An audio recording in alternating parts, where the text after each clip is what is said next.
Objective: to understand Rutherford's atomic model. Rutherford proposed his atomic model based on the observations made from the alpha ray scattering experiment.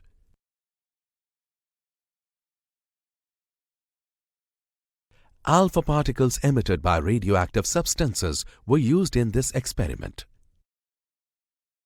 These alpha particles had mass and charge equal to that of a dipositive helium ion.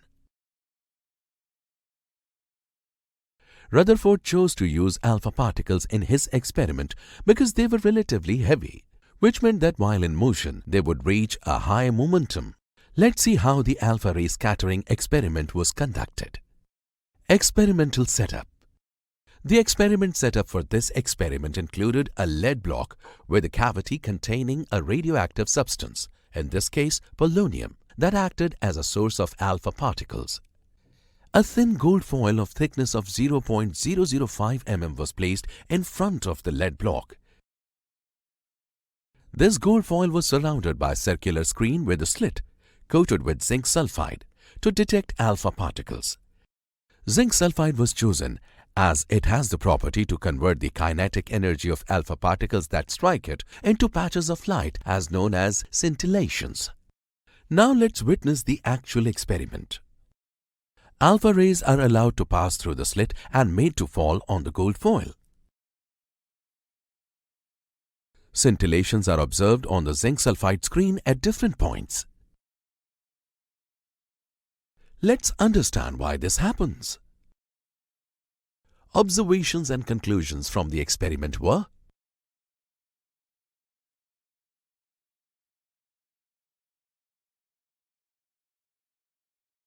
most of the alpha particles pass through the gold foil without any deflection. This concluded that most of the atom is empty. It was also observed that some of the alpha particles were deflected by small angles. Deflection of positively charged alpha particles indicated that they were being repelled by a positively charged mass concentrated at the center of the atom. This positively charged mass was termed as nucleus.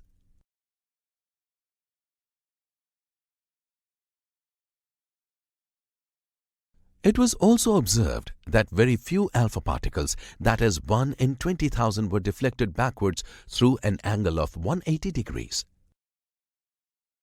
This indicated that in comparison to the volume of the atom, the volume occupied by the nucleus is very small.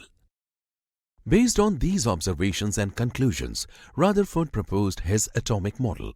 Let's discuss the postulates of the model. The first postulate states that atoms are spherical in shape and mostly hollow. The second postulate states that the entire mass of the atom is concentrated at its center, which is hard, rigid, and called the nucleus. Rutherford's model is also known as the nuclear model, as it explained the presence of nucleus in an atom for the first time. The next postulate states that the size of atom is 10 power 5 times more than that of the nucleus. The nucleus is positively charged. Electrons revolve around the nucleus, just as the planets do around the sun. Hence, this model of the atom is also known as planetary or solar model of atom. The electrons that are equal in number to the net nuclear positive charge revolve around the nucleus. The final postulate states that the revolving electron is acted upon by an inward electrostatic force which is balanced by the outward centrifugal force. These two forces are equal and opposite, and hence the atom is stable. Rutherford's atomic model, however, were not without drawbacks. Let's examine them. According to classic laws of physics, any charged particle revolving around another oppositely charged particle should lose energy continuously. Going by that law, the revolving electron has to lose its energy continuously, follow a spiral path in the process, and eventually fall into the nucleus, causing the atom to completely collapse. But the fact to the contrary indicated that the atoms are stable.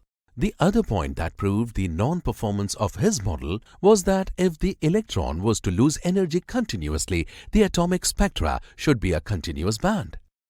But experimental studies proved that the atomic spectra consist of discrete lines.